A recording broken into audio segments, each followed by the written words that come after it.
India alert. குற்றங்களுக்கு எதிரான குரல்.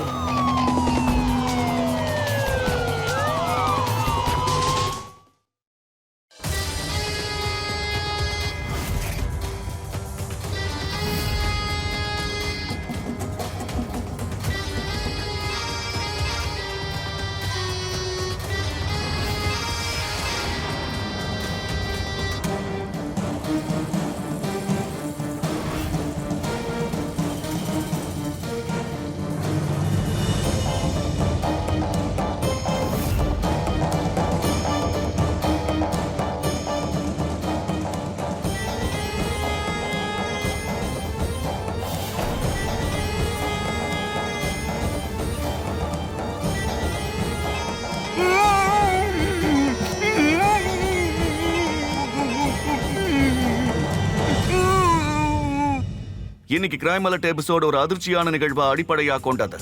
இது யாரோட கற்பனையோ இல்ல திரைப்பட காட்சியோ இல்ல.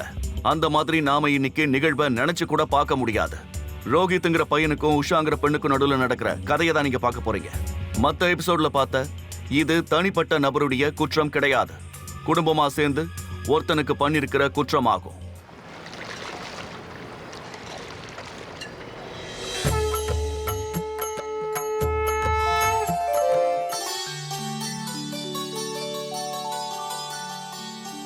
எங்க பாருமா, நான் உன்கிட்ட முக்கியமான விஷயத்தை பத்தி இப்ப உடனே பேசணும். என் கூட வா. சரிங்க பண்டிதரே. உஷா, எங்க பாரு, நான் உன்கிட்ட ஒரு ஆளை அறிமுகப்படுத்த போறேன். யார் அது? ரோஹித்,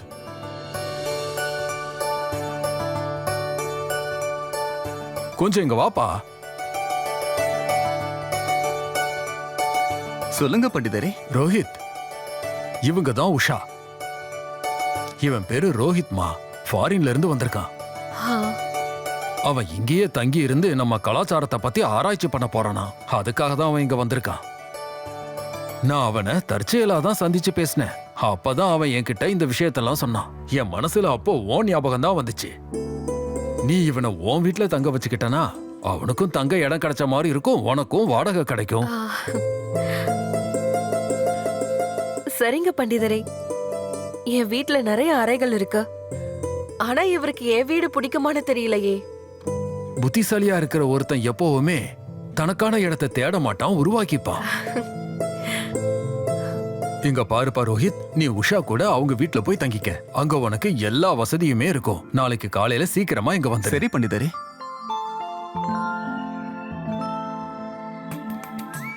வா ரோஹித்.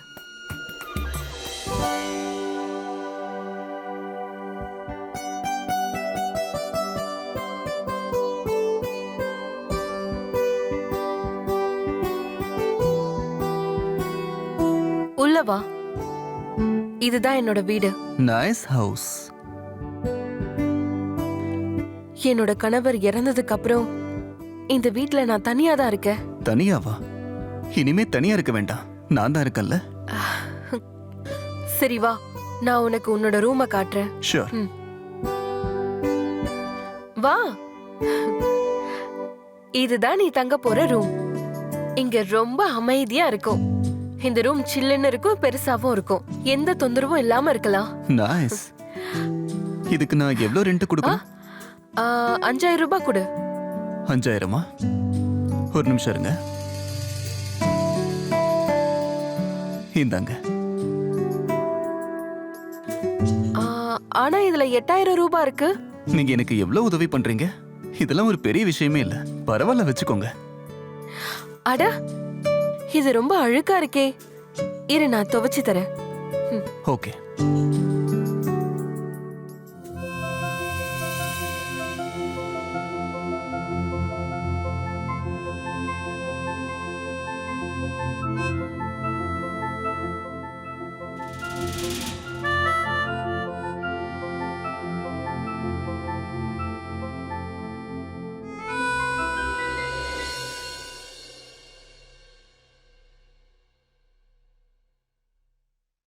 நீங்க எல்லாரும் எப்படி இருக்கீங்க?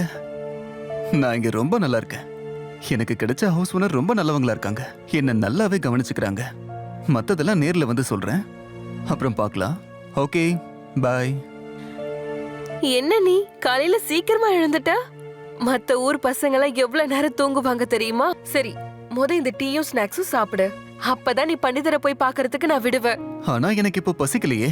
அட, பசிக்கலன்னா என்ன அர்த்தம்? கொஞ்சமாவது சாப்பிட்டுட்டு போ. எங்க வாயை தொற. அட, வாயை தொற. நீ சாப்பிடலன்னா நான் விடவே மாட்டேன் உன்னை. வாயை தொற. நீ சாப்பிடாம இருந்தா நான் அனுப்பவே மாட்டேன். இன்னும் கொஞ்சம் சாப்பிடு.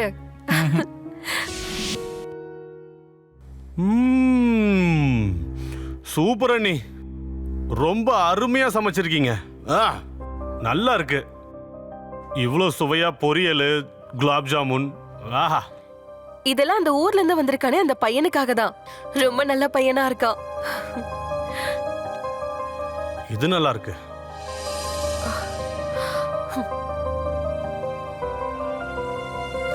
என்ன சொன்ன நீ? எது நல்லா இருக்கா? சொல்லு, எது நல்லா இருக்கு? அட, சாப்பாடு நல்லா இருக்குன்னு சொன்னேன். அத பத்தி தான் சொன்னேன். சரி, இத அப்புறமா சாப்பிடுறேன். இப்போ ஒரு முக்கியமான வேலை இருக்கு. அத முடிச்சிட்டு அப்புறம் சாப்பிடுறேன். தல்ல, கொஞ்சம் கூட வெக்கம் இல்ல? ஆமா, எனக்கு கொஞ்சம் கூட வெக்கம் இல்ல. ஆனா உனக்கு வெக்கம் இருக்குல்ல? இத பாரு, நான் இப்பவே போயாகணும். ரோஹித் சீக்கிரமா வந்துருவான். அப்படியா? ரோஹிதா? ரோஹித்துக்காக நீ ரொம்ப கவலைப்படுற? அவனுக்காக நீ இப்ப ரொம்ப, அதாவது விழுந்து விழுந்து கவனிச்சுக்கிறியே.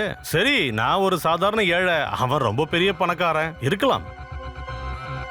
அப்படிதானே? சரி, எனக்கு கொடுக்க வேண்டிய பணம் எங்க? அது வந்து நான் இரு இரு, எனக்கு எங்க இருக்குன்னு தெரியும்.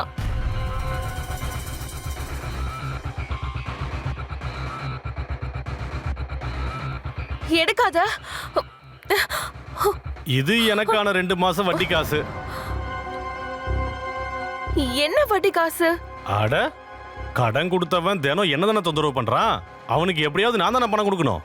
அப்புறம் மிச்சம் இருக்கிற இந்த காசை 2000 ரூபாய் என் கணக்குல வரும். அது இல்ல இல்ல. அட, என்ன நீங்க கொஞ்சம் யோசிங்க. ஒரு மாசத்துக்கு 8000 ரூபாய், 2 மாசத்துக்கு 16000, அதுக்கப்புறம் 32000, 64000. அடேங்கப்பா, நீ அதுக்கப்புறம் கோடீஸ்வரி ஆயிடுவல்ல? அதுக்கப்புறம் நான் கோடீஸ்வரியோட கொழுந்தனர் ஆயிடுவேன் இல்ல? இப்படியே ஏழையா வந்துட முடியும். அதுக்கு பணம் தேவையில்ல. பாய். ராஜு, பணத்தை கொடுத்துட்டு போ. ராஜு, ராஜு, பணத்தை கொடு.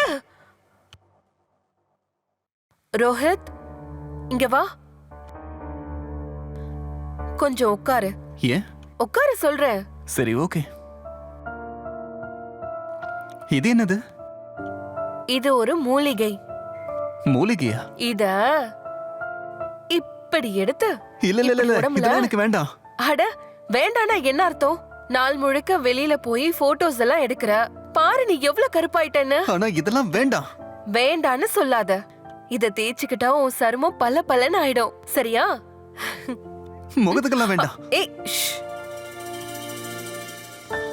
நீ எதுவும் பேசாத. நான் என்ன செஞ்சாலும் அதை தடுக்காத. கொஞ்ச நேரம் நீ அமைதியா இருந்தாலே போதும்.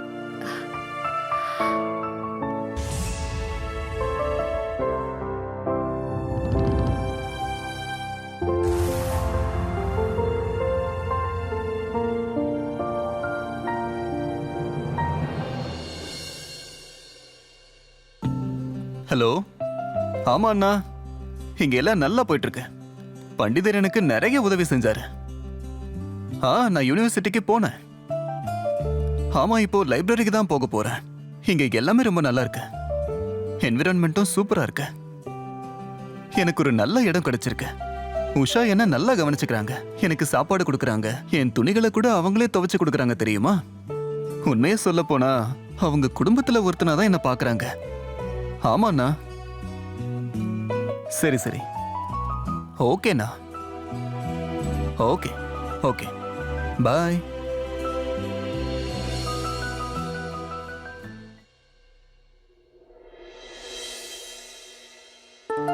ரோஹித், சொல்லுங்க. நீ இவ்ளோ காலையில எங்க போயிட்டு வர? அதுவும் காலையில போனவ இப்பதான் திரும்பி வர. சரி, பிரச்சனை இல்ல. நீ போய் ஃப்ரெஷ் ஆயிட்டு வா. நான் உனக்காக சாப்பாடு எடுத்து வைக்கிறேன். இல்ல, வெளியில நான் சாப்பிட்டு தான் வந்தேன். இப்போதைக்கு எனக்கு எதுவும் வேண்டாம். சரி, ஒன்னும் பிரச்சனை இல்ல. நீ பாலாவது குடிக்கிறியா? பாலா? சரி, கொண்டு வாங்க. ஆ,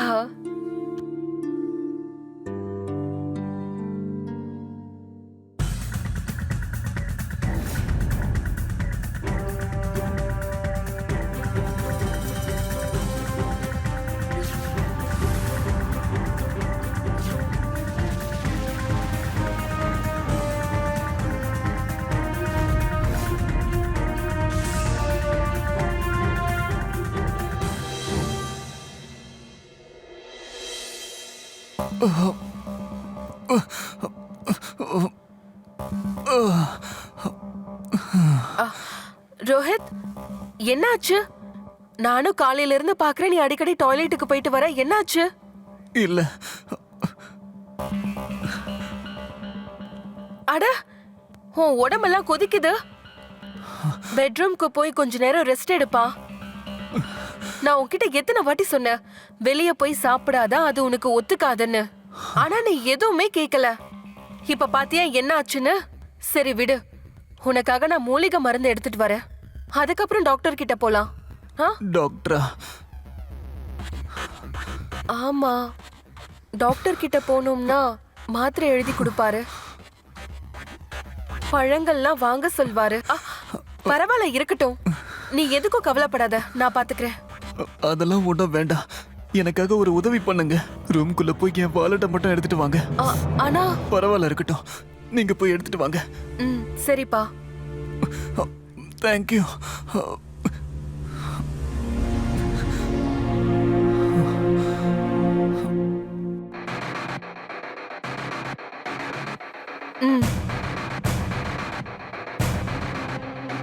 இந்தாங்க ஏடிஎம் கார்டை வச்சுக்கோங்க. இதுல இருந்து எவ்வளவு பணம் வேணுமோ அதை எடுத்துக்கோங்க. ஏடிஎம் கார்டா? ஆனா இது எப்படி யூஸ் பண்றதுன்னு எனக்கு தெரியாதே. அது ரொம்பவே ஈஸி. உங்க போனை கொடுங்க.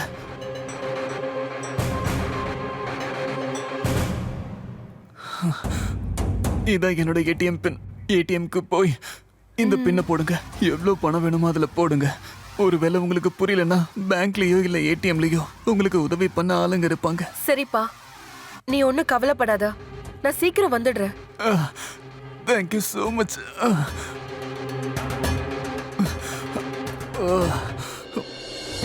1 2 3 4 5 6 15. 15 லட்சமா? இது என்ன ரசீது? அது ரோஹித்துக்கு உடம்பு சரியில்லை. நான் அவனுக்கு மூலிகை மருந்தெல்லாம் கொடுத்துட்டேன். ஆனா அவன் டாக்டர் கிட்ட போகணும்னு சொன்னான். அதான் என்கிட்ட பணம் இல்லைன்னு சொன்னா, அதுக்காக அவன் ஏடிஎம் கார்டு கொடுத்திருக்கான். அவன் பணம் எடுத்துக்க சொல்லி. ஒரு நிமிஷம். டாக்டர் இங்கேயே இருக்கும் போது வெளியில எதுக்கு போய் தேடுறீங்க?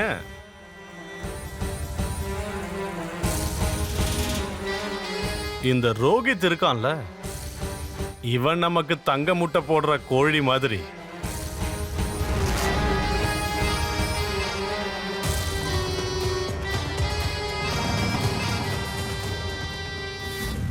நம்மளோட வாழ்க்கையில சில நேரங்கள்ல நம்ம கூட இருக்கிறவங்களையே நம்ப கூடாது. அரசாங்கமும் சரி, வங்கியும் சரி, இதைத்தான் நம்ம கிட்ட சொல்லுது. நம்ம வங்கி விவரங்களை யார்கிட்டையும் கொடுக்க கூடாதுன்னு. ஆனா இங்க இருக்கக்கூடிய பாதி பேர் அவங்க சொல்ற எதையும் கேட்கறதே இல்ல. ரோஹித் அவங்கள நல்லவங்கன்னு முழுசா நம்பினான். அதனால உஷாவை நம்பி தன்னுடைய ஏடிஎம் கார்டை கொடுத்து அதை பயன்படுத்தவும் அவங்களுக்கு அனுமதி கொடுத்திருக்கான். இங்கதான் ரோஹித் பெரிய தப்பு பண்ணிருக்கான். அவனோட ஏடிஎம் பின்னையும் சொல்லிருக்கான். உஷா அதை நல்லா பயன்படுத்திக்கிட்டாங்க. அவங்க அந்த ஏடிஎம் கார்டை பயன்படுத்தி அவனோட அக்கவுண்ட்ல எவ்வளவு பணம் இருக்குங்கிற வரைக்கும் எல்லா விவரங்களையும் ரொம்ப நல்லாவே தெரிஞ்சுக்கிட்டாங்க. ரோஹித் செஞ்ச தவறுக்கு அவன் நிறைய பணத்தை இழக்க வேண்டியிருக்கும். மூச்சை இழுத்து விடுங்க.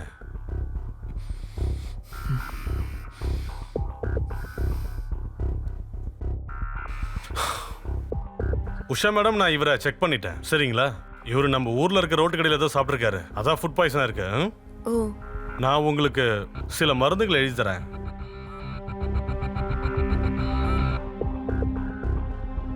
இந்தாங்க. அப்புறம் அவருக்கான சாப்பாடை கொஞ்சம் பார்த்து கவனமா கொடுங்க. ஓகே. சீக்கிரமா சரியாயிடும்.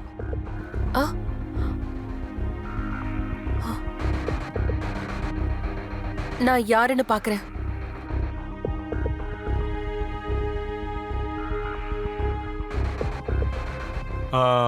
சரி, நான் கிளம்புறேன் ரோஹித். உடம்ப பார்த்துக்கோங்க. Thank you doctor.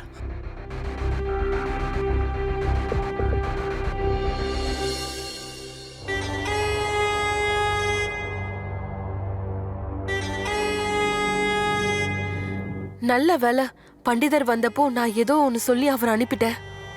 அவர் மட்டும் ரோஹித் கிட்ட நீ டாக்டர் மாதிரி நடிச்சத பாத்திருந்தாருன்னு வச்சுக்க, அவ்வளவுதான் நம்ம கதை. நம்ம 2 பேரும் கையும் களவுமா மாட்டியிருப்போம். அப்புறம் நம்ம நினைச்சது எதுவுமே நடக்காது. இங்க பாரு, நம்ம வேணா உண்மையான டாக்டரை கூட்டிட்டு வந்து ரோஹித்தை பாப்போமா? உனக்கு என்ன பைத்தியமா? மூளை எதுவும் குழம்பி போச்சா? ஒரு நிமிஷம் நல்லா யோசிச்சு பாரு. உண்மையான டாக்டர் வந்தா ரோகியத்துக்கு சரியாயிடும். அப்படி ரோகியத்துக்கு சரியாயிடுச்சுன்னா பணம் எங்கேருந்து வரும் நமக்கு? இங்க பாரு, கடல்ல இருந்து ஒரு பக்கெட் தண்ணி எடுக்கிறதால அந்த கடல்ல இருக்க தண்ணி குறைய போறது இல்ல. இதுக்கு பயந்து நாம உண்மையான டாக்டரை கூப்பிட்டோம்னா நாம வாழ்நாள் முழுக்க இப்படியே இருக்க வேண்டியதான். செத்தாலும் இப்படிதான் சாகணும். நம்ம வாழ்க்கையில முன்னேற்றமே இருக்காது. அவன் இங்க இருந்து போயிட்டானா நாம பிச்சை எடுக்க வேண்டியதுதான். இங்க பாரு, நான் நல்லா யோசிச்சிட்டேன். நான் டெல்லிக்கு போறேன். அங்க நல்ல பிசினஸ் பண்ண போறேன். அதுக்கப்புறம் உன்னை ராணி மாதிரி பார்த்துப்பேன். அப்புறம் நமக்கு எந்த கஷ்டமும் இருக்காது. நீ என்னோட வந்துரு. நீ என் கூட வருவல்ல?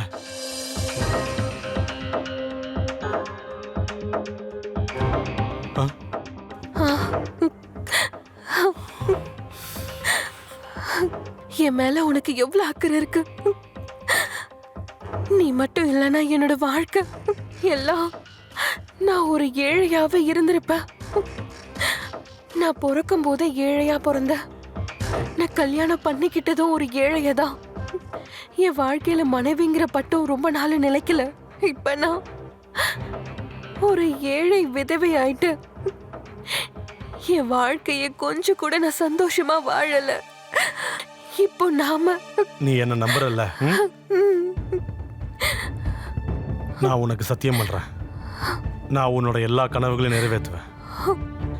ஆனா எப்படி?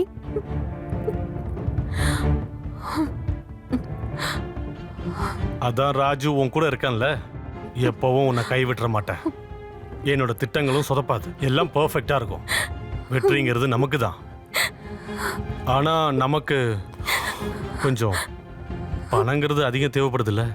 அதுக்கு நமக்கு நிறைய வாய்ப்பு இருக்குல்ல. 15 லட்சம் கிடைச்சா போதும் நமக்கு. நம்ம லைஃபை சந்தோஷமா வாழலாம். என்ன?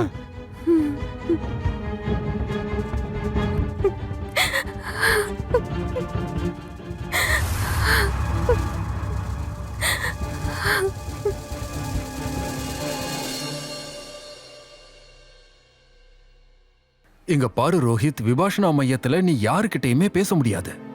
அவங்களோட வாழ்க்கை முறை ரொம்பவே வித்தியாசமானது. அறிவு அப்புறம் தியான சம்பந்தமான விஷயங்களை வேணா அவங்க கிட்ட கேட்கலாம். அங்க வாழ்றதும் கஷ்டம். நீ அவசியமா அங்க போய் தான் ஆகணுமா? நல்லாவே தெரியும். அதான் அங்க போக நினைக்கிறேன்.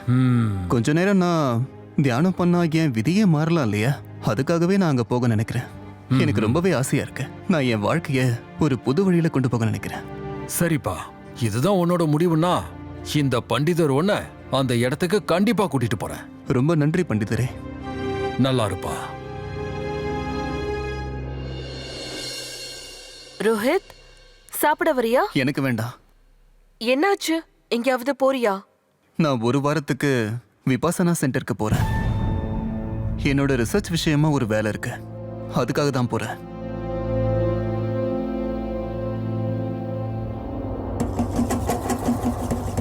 இங்க பாரு, இன்னைக்குதான் உன் உடம்பு சரியா இருக்கா?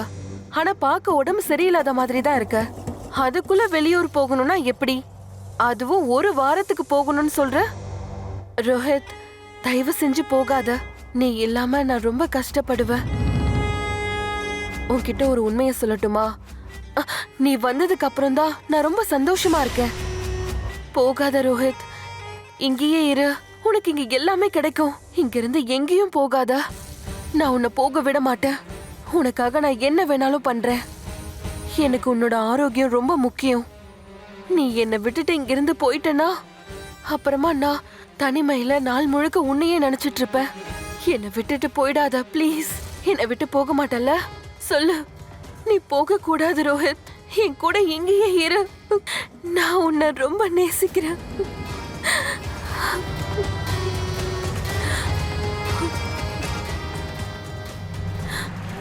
I love you, Rohit.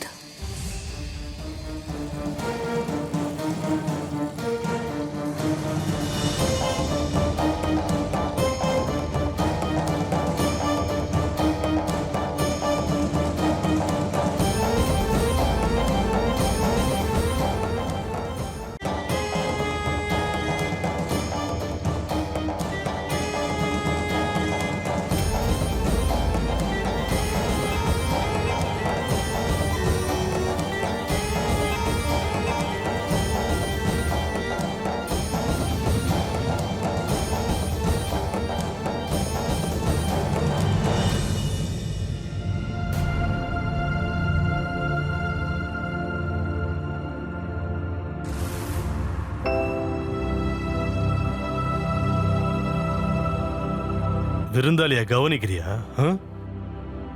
இதுக்கெல்லாம் அவன் எவ்வளவு பணம் கொடுக்கறான்? இங்க பாரு ராஜு, நீ நினைக்கிற மாதிரி எல்லாம் எதுவும் இல்ல. சீ சீ, இங்க பாரு, உன்னை விட வயசுல சின்ன பையன் அவன். உனக்கு வெக்கமா இல்ல? அவனோட பணமோ இளமையும் உன் கண்ணை மறைச்சிருச்சு. நான் உனக்காக என்னென்னலாம் பண்ணிருக்கேன்றதை நீ கொஞ்சம் கூட ஞாபகம் எல்லாம் மறந்துட்டல. உன்னால நான் நிறைய இழந்துட்டேன், நிறைய விஷயங்களை தாங்கிக்கிட்டேன். உனக்காக தானே நான் கடன் வாங்கினேன். நிறைய வரதட்சணை வர இடத்துல சம்பந்தம் பேசுனாங்க எனக்கு. அதனா உனக்காக தானே வேண்டான்னு மறுத்தேன். ஆனா இங்க நீ ஒரு பணக்காரனை பார்த்தோன்னே மாறிட்ட. ராஜு, நீ என்ன தப்பா புரிஞ்சுகிட்டு இருக்க. வேற வழியே இல்லாம தான் நான் அப்படி செஞ்சேன். நான் அவன் கிட்ட அப்படி நாடகம் ஆடினாதான் அவன் இங்க இருப்பான். அப்படியா? உண்மையாவே நீ ஒரு நல்ல நடிகை தான். அவன் மேல நீ ஆசைப்படுறன்னு உன் கண்ணிலே தெரியுது. பொய் சொல்லாத, எனக்கு எல்லாமே தெரியுது. என்ன மட்டும் ஏமாத்தணும்னு கனவுல கூட நினைக்காத.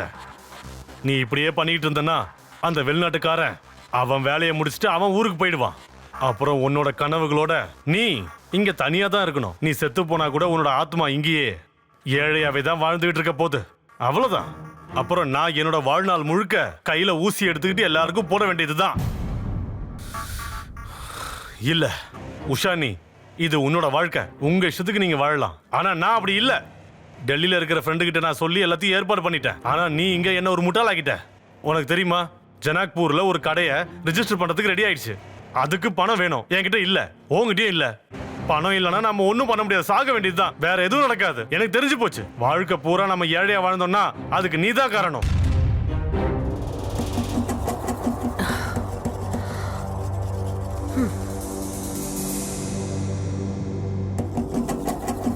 அப்படின்னா இத திரும்ப கொடுத்துறவா?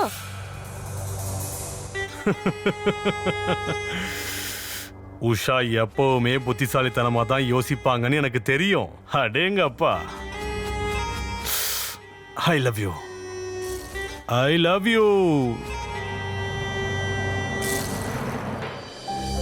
பணம் ஒரு மனுஷனை என்ன வேணாலும் செய்ய வைக்கணும்னு சொல்லுவாங்கல்ல. சிலர் மத்தவங்களோட பணத்துல நல்ல வாழ்க்கையை வாழணும்னு ஆசைப்படுவாங்க. ஏன்னா அவங்க அந்த பணத்துக்காக அதிகமா உழைக்க வேண்டியது இல்லை. கிட்டத்தட்ட ராஜுவும் அப்படிதான் வாழ விரும்புறான். அதனாலதான் நல்ல வாழ்க்கையை கொடுக்கறேன்னு சொல்லி உஷாவை அவன் ஏமாத்தி வச்சிருக்கான். இந்த திட்டத்துல உமாவுக்கும் சம பங்கு இருக்கு.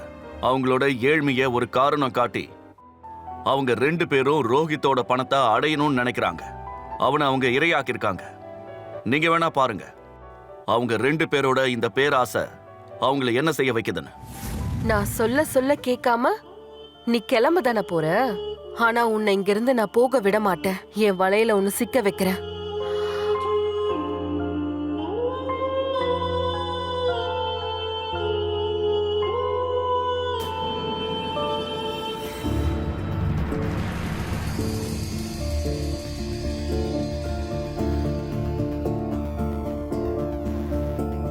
ரோஹித், உனக்காக நான் சமைச்சிட்டேன்பா, வந்து சாப்பிட்டு போ.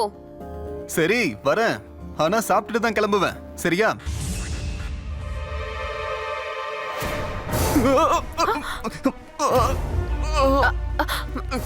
ரோஹித், என்னாச்சு? ஐயோ, என்னாச்சு ரோஹித்? என்னாச்சு? எப்படி விழுந்தா? ரொம்ப வலிக்குதா? இரு, நான் டாக்டர் சர்மாக்கு ஃபோன் பண்ணி வர வைக்கிறேன். முதல்ல எந்திரிப்பா, நான் உன்னோட ரூமுக்கு கூட்டிட்டு போறேன். பாத்து பாத்து பாத்து ஜாக்கிரதைப்பா பாத்து. கடை வாங்க 20,000, அதுக்கப்புறம் டெபாசிட்டுக்கு 1,00,000, வீட்டு வாடகை 10,000, டெபாசிட் 50,000, போறதுக்கு ட்ரெயின் டிக்கெட் வாங்கணும், இல்ல ஃப்ளைட்ல போலாமா? ஆ உன்கிட்ட ஒண்ணு சொல்லணும். ரோஹித்துக்கு 2 தூக்க மாத்திரை போட்டிருக்கேன். அவன் நல்லா தூங்குறான். ஆனா அவனோட போன் ரிங் ஆயிட்டே இருக்கு. சத்தம் கேட்டு அவன் எழுந்துட்டானா, அதனால சவுண்ட் கம்மி பண்ணி வச்சிருக்கேன். சூப்பர் அண்ணி, வர வர புத்திசாலித்தனம் உங்களுக்கு அதிகமாயிட்டே வருது.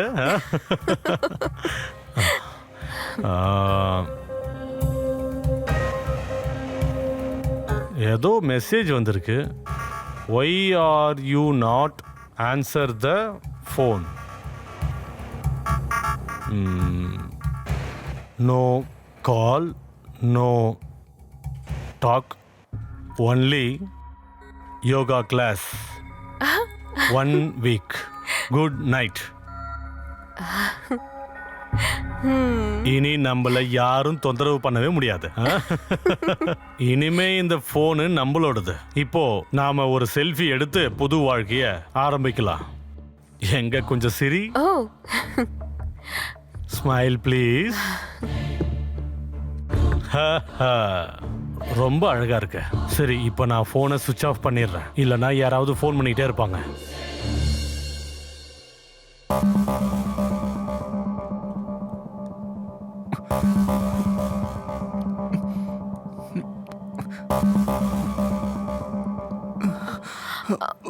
பாத்து பாத்து ஜாக்கிரதை. இன்னைக்கு என்ன தேதி?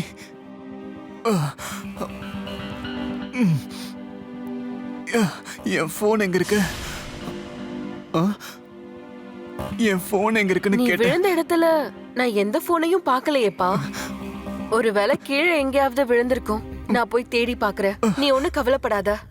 சரி, உன் மாத்திரையை இல்ல, போடு. எனக்கு அதெல்லாம் வேண்டாம். ப்ளீஸ் என்னோட போனை தேடி கொடுங்க. நான் என் அண்ணனுக்கு இன்ஃபார்ம் பண்ணணும். நீ இன்னும் கொஞ்சம் ரெஸ்ட் எடுக்கணும். என் வீட்ல எல்லாரும் கவலைப்படுவாங்க. உங்க போனையாச்சும் கொடுங்க. ஒரு உண்மைய சொல்லட்டுமா? என் போன்ல பேலன்ஸே இல்ல. நான் இன்னைக்கு ரீசார்ஜ் பண்ணிடுறேன். கடைக்கு போகும்போது நான் டாக்டரையும் கூட்டிட்டு வரேன்.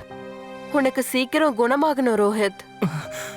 நீ இப்படி இருக்கிறத பார்க்கும்போது எனக்கு ரொம்பவே கஷ்டமா இருக்கு.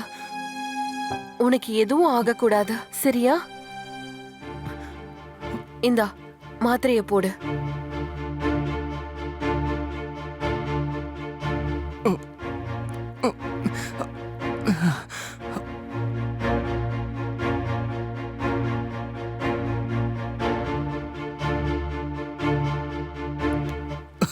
பார்த்து பொறுமையா. அவ்வளவுதான். கொஞ்ச நேரம் தூங்கு.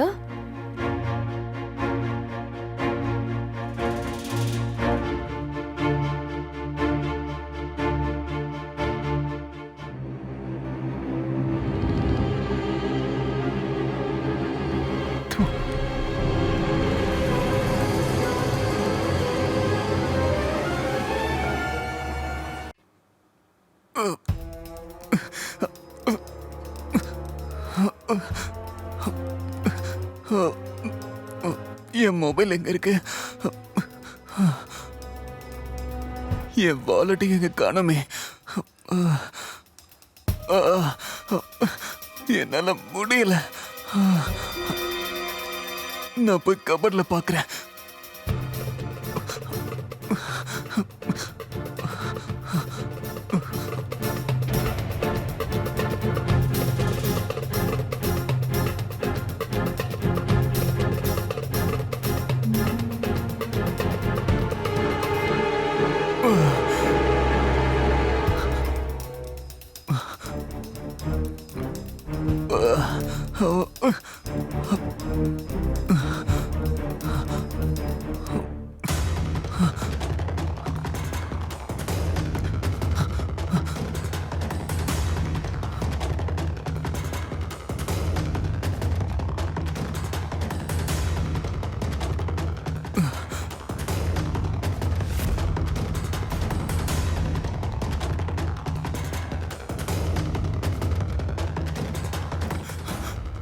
ஆகஸ்டா?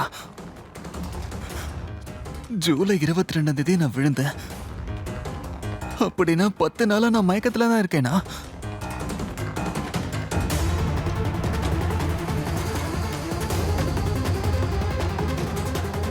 இது என் பேங்க் அக்கவுண்டோட ரெசிப்ட் ஆச்சு. இவ்ளோ பணம் எடுத்திருக்காங்க.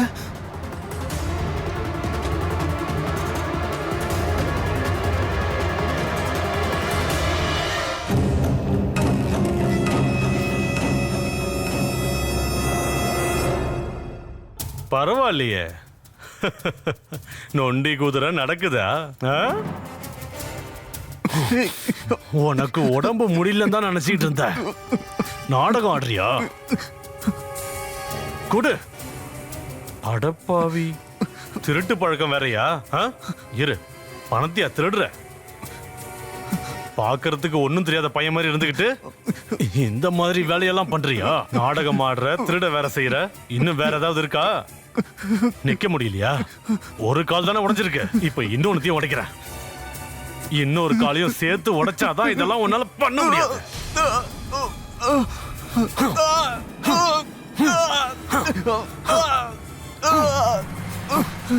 எழுந்திரி உஷா, நீ உன்னை எவ்வளவு அழகா பாத்துக்கிட்டாங்க. ஆ?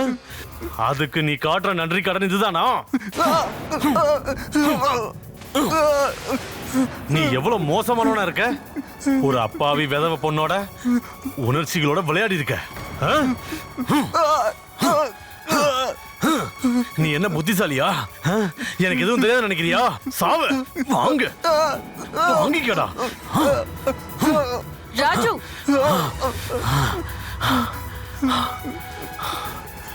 என்ன பண்ற நீ? அவனை விடு. அண்ணி வாங்க, உங்க காதலனை பாருங்க என்ன பண்ணிருக்கான்னு. உங்க கபோர்டுக்குள்ள இருந்து இந்த பணத்தை திருட பார்த்திருக்கான். ஓ, நான் எப்ப வெளியே போவேன்னு பார்த்து என் ரூம்குள்ளேயே வந்திருக்க. நான் உன்னை பாவம்னு நினைச்சு பத்திரமா பாத்துக்கிட்டா நீ கால் உடைஞ்சிருக்குன்னு நாடகம் ஆடி இருக்க. நீங்க டாக்டர் கொண்டு தானே போனீங்க? டாக்டர் எங்க? சொல்லுங்க, எங்க? நீங்க தினமும் என்கிட்ட போய் சொல்லிருக்கீங்க. அப்புறம் இந்த ஆளு டாக்டர் மாதிரி என்கிட்ட நடிச்சிருக்காரு. என் பேங்க் அக்கவுண்ட்ல இருந்தும் நீங்க நிறைய பணம் எடுத்திருக்கீங்க. போய் சொல்றது நான் இல்ல, நீங்க தான். நாடகம் ஆடி நீங்க என்ன ஏமாத்திருக்கீங்க. எதுக்காக? பணத்துக்காக தானே, வேற எதுக்காக? நான் உங்களை முழுசா நம்பினேன். அதனாலதான் என் ஏடிஎம் கார்டு உங்ககிட்ட கொடுத்து பணம் எடுத்துட்டு வர சொல்லியிருந்தேன். நீங்க என்ன திருடன்னு சொல்றீங்களா? நீங்க தான் திருட்டு பசங்க. அடேங்க அப்பா, உனக்கு வாய் ரொம்ப அதிகமா இருக்கே. உங்க 2 பேரையும் சும்மா விட மாட்டேன். நீங்க எனக்கு என்ன பண்ணீங்கன்னு என் ஃபேமிலி மெம்பர்ஸ்க்கு தெரிய வந்தா உங்களோட உண்மையான முகத்தை நிச்சயமா அவங்க எல்லாருக்கும் காட்டதான் போறாங்க. இதுல இருந்து உங்க 2 பேராலையும் தப்பிக்க முடியாது.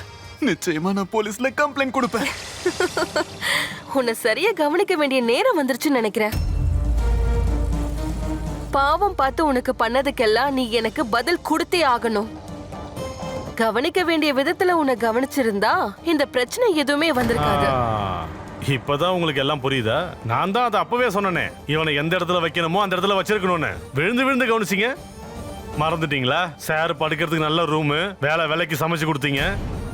இப்ப இவன் எப்படி பேசுறான் பாத்தீங்களா? இப்ப நம்மளையே குற்றவாளின்னு சொல்றான். அவன் இங்க ஆடம்பரமா இருந்துட்டான், இதுக்கப்புறம் அடிமையா இருந்தா மாறிடுவான். டேய் எந்திரி, வாடா, வா, வாடா, வா. தப்பிச்சு போற அளவுக்கு உனக்கு தைரியம் இருக்கா? கைய குடு. இனிமே நீ என்ன பண்றன்னு பாக்குற. குடு, வாய மூடு. நீ உயிரை கொடுத்து கத்துனாலும் உன்னை காப்பாத்துறதுக்கு இங்க யாருமே வரமாட்டாங்க.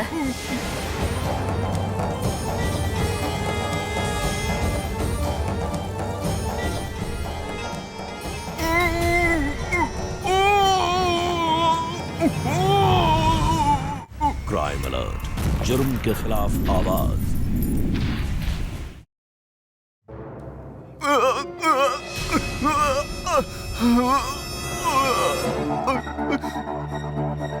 இதுதான் உனக்கான தண்டனை. இனிமே நீ இங்க தான் இருக்க போற, சாகுற வரைக்கும். இங்க பாரு, இவனுக்கு தினமும் ஒரு வேளை சாப்பாடு மட்டும் கொடு.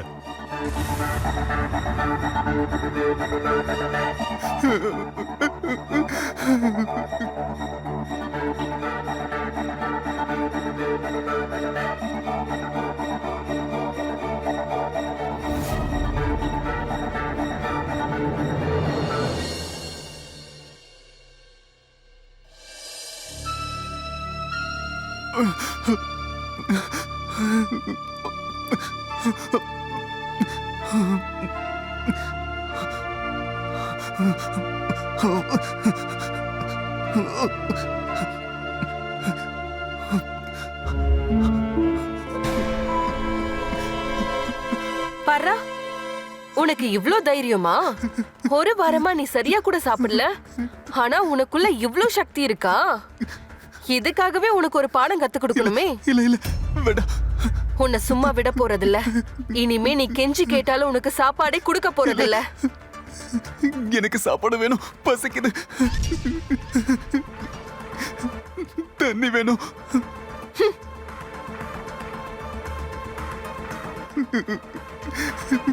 கொஞ்சம் தண்ணி கொடுங்க. இப்படி பண்ணாதீங்க. இங்க இருந்து தப்பிச்சு போகவா பாக்குற? சொன்ன கேளுங்க. தப்பிச்சு போற அளவுக்கு உனக்கு தைரியம் இருக்கா? இனிமே நீ என்ன பண்றன்னு பாக்குற. தயவு செஞ்சு என்னை விட்டுருங்க. கைய குடு, Please. வாய மூடு. உனக்கு கத்துறதுன்னா அவ்வளவு பிடிக்குதா? வேண்டாம். இதுக்கப்புறம் நீ எப்படி கத்துறன்னு நானும் பாக்குறேன். இதுக்கப்புறம் உன்னால நிச்சயமா கத்தவே முடியாது. இப்ப கத்து பார்க்கலாம். நீ உயிரை கொடுத்து கத்துனாலும் உன்னை காப்பாத்துறதுக்கு இங்க யாருமே வரமாட்டாங்க.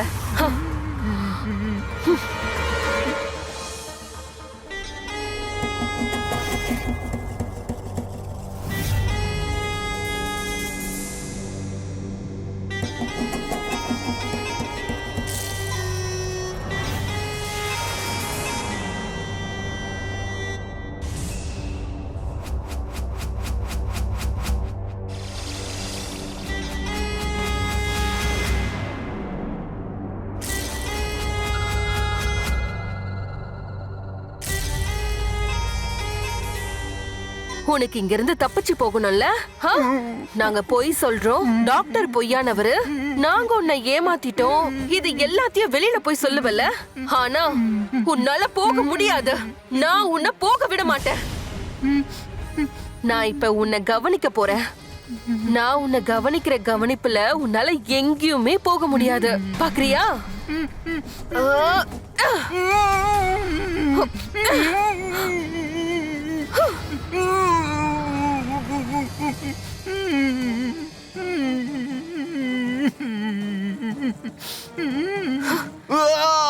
கத்து, நல்லா கத்து, கத்து. தப்பிச்சு ஓடவா பாக்குற? இப்போ என்ன நடக்குது பாக்குறியா? நல்லா பாரு. இங்க இருந்து நீ தப்பிக்க கூடாது. உனக்கு புரிஞ்சுதா? என்னை விட்டு உன்னால எங்க போக முடியும்? நான் உன்னை விட்டுருவேன் நினைச்சியா? எழுந்துரு, எழுந்து தப்பிச்சு போ.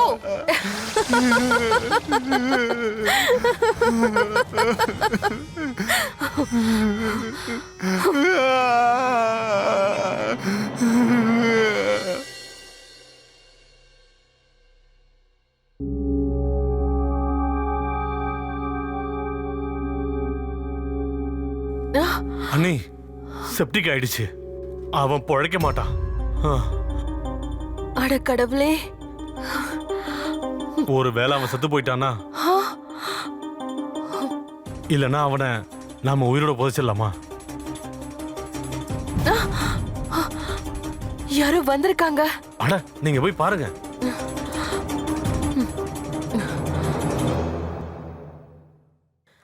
சொல்லுங்க. ஹலோ, நான் அங்கித், ரோஹித்தோட பிரதர். பண்டிதர் இப்பதான் சொன்னாரு ரோஹித் இங்க தான் தங்கியிருக்கான்னு. ஆனா ரோஹித் இங்க இல்லையேப்பா. இங்க இருந்து ஆசிரமத்துக்கு போயிட்டானே. ஏதோ தியானம் கத்துக்க போறேன்னு சொன்னா. அண்ணி யாரு? ஆ, ஆ, என்ன தயவு செஞ்சு மன்னிச்சிருங்க. வீட்டுக்கு கெஸ்ட் வந்திருக்காங்க. நான் அப்புறம் பேசுறேங்க. சரி, வரேங்க.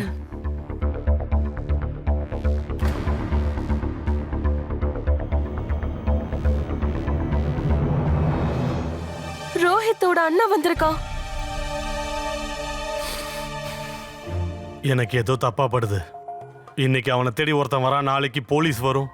இங்க பாரு, இப்ப நம்மள்ட்ட பணம் இருக்குல்ல, அதை செலவுக்கு எடுத்துக்கிட்டு போயிடலாம். இப்பவே டெல்லிக்கு ஃபோன் பண்ணி என் ஃப்ரெண்டு கிட்ட எல்லா விஷயத்தையும் சொல்ல போறேன். நாம டெல்லிக்கு போயிடலாம். நீ எதுக்காகவும் பயப்படாத. ரோஹித்தை பத்தின விஷயங்கள் யாராலையும் கண்டுபிடிக்க முடியாது, சரியா? அதுவும் இல்லாம அவனால ரொம்ப நாள் உயிரோடவும் இருக்க முடியாது. 2-3 நாள்ல இறந்து போயிடுவான், சரியா? நீ டென்ஷன் ஆகாத. நான் தான் உன் கூட இருக்கேன்ல, எது வந்தாலும் பாத்துக்கலாம். நாளையில இருந்து நமக்கு புது வாழ்க்கை ஆரம்பிக்க போகுது. நான் உங்ககிட்ட ஒரு விஷயம் சொல்றேன். நான் கிளம்புறதுக்கான ஏற்பாடுகளை செய்யறேன். நீ இங்க இருந்து எல்லாத்தையும் எடுத்துட்டு வந்துரு, கொஞ்சம் சீக்கிரம், சரியா? சரி, பாத்து. சார், என் பிரதர் இப்படி எல்லாம் பண்ண மாட்டாரு.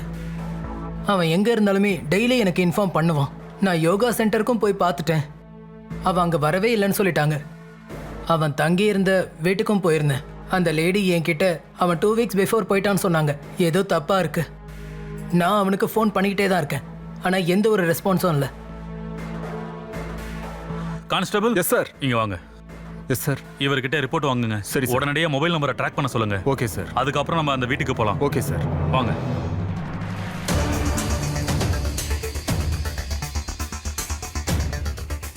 நம்ம வரது அவங்களுக்கு முன்னாடி தெரிஞ்சிருக்கு. ஒரு நிமிஷம், இங்க உஷான்றவங்க இருந்தாங்களே, அவங்க எங்க போயிருக்காங்கன்னு தெரியுமா? ஆமா, அவங்க மச்சனும் கூட டாக்ஸில ஏறி போனதை நான் பார்த்தேன். கான்ஸ்டபிள். Yes sir. எல்லா இடத்துலயும் அவங்கள போய் தேட சொல்லுங்க. சரி sir. Bus stand, railway station, ஒரு இடத்துலயும் விடாத தேட சொல்லுங்க. அவங்க இந்த ஊரை விட்டு போக கூடாது. Yes sir. Okay sir. இதோட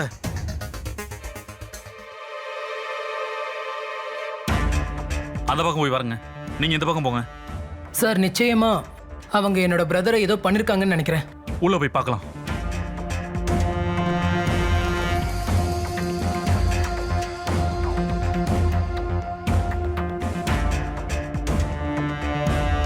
சார், இது என் பிரதரோட ஷர்ட் தான். அப்படின்னா அவங்க நிச்சயம் இங்க தான் இருக்கணும். வாங்க. Okay sir.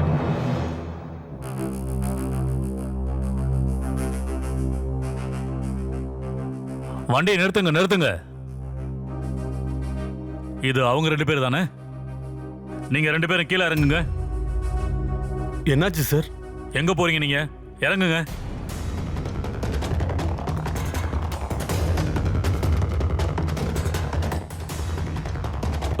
சார், நாங்க வெளியூர் போறோம். நீங்க நல்லா போய் சொல்றீங்க. தப்பிச்சு தானே போறீங்க இங்க இருந்து? இல்ல சார், நீங்க ஏதோ தப்பா புரிஞ்சுக்கிட்டு இருக்கீங்க. நான் தப்பா புரிஞ்சிருக்கேனா? ஏன் சொல்ல மாட்டேன்? வெளியூர்லாம் போகாத, உனக்கு இந்த ஊர்லயே வேலை இருக்கு. ஹலோ மேடம், நீங்களும் வண்டியை விட்டு கொஞ்சம் கீழே இறங்குங்க.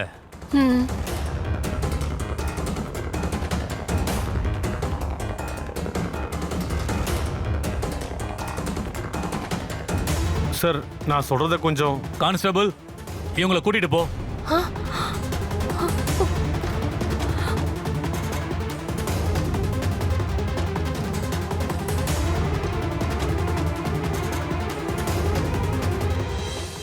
காப்பாத்துங்க, என்ன யாராவது காப்பாத்துங்க, காப்பாத்துங்க. சார், இது என்னோட பிரதர் தான்.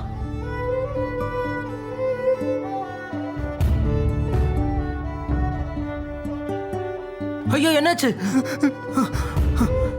என்னாச்சு? நல்லவேளை நீங்க வந்துட்டு என்ன எப்படியாவது காப்பாத்து. இந்த இடத்துல இருந்து என்ன கூட்டிட்டு நீங்க போடு எதுவும் please. பயப்படாதீங்க.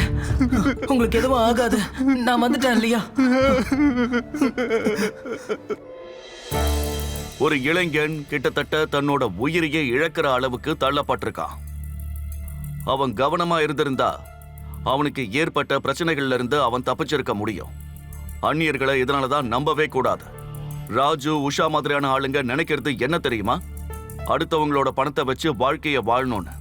பணத்து மேலதான் அவங்க கவனம் இருந்திருக்கு. இப்போ ராஜுவும் உஷாவும் ஜெயில அவங்க தண்டனையை அனுபவிக்கிறாங்க. அவங்க கிட்ட இருந்த எல்லாத்தையுமே இழந்துட்டு இப்போ வாழ்ந்துகிட்டு இருக்காங்க. இந்த மாதிரி ஆளுங்க கிட்ட எச்சரிக்கையா இருக்க வேண்டியது நீங்க தான். நான் உங்களோட கிரிஷ் ஜெயன். கிரைம் அலர்ட்டோட அடுத்த எபிசோட்ல உங்களை சந்திக்கிறேன். மறுபடியும் நான் உங்களை ஒரு உண்மை கதையோட சந்திக்கிறேன். அது வரைக்கும் be alert, be safe. Crime alert, இது நீதிக்காக போராடும் குரல்.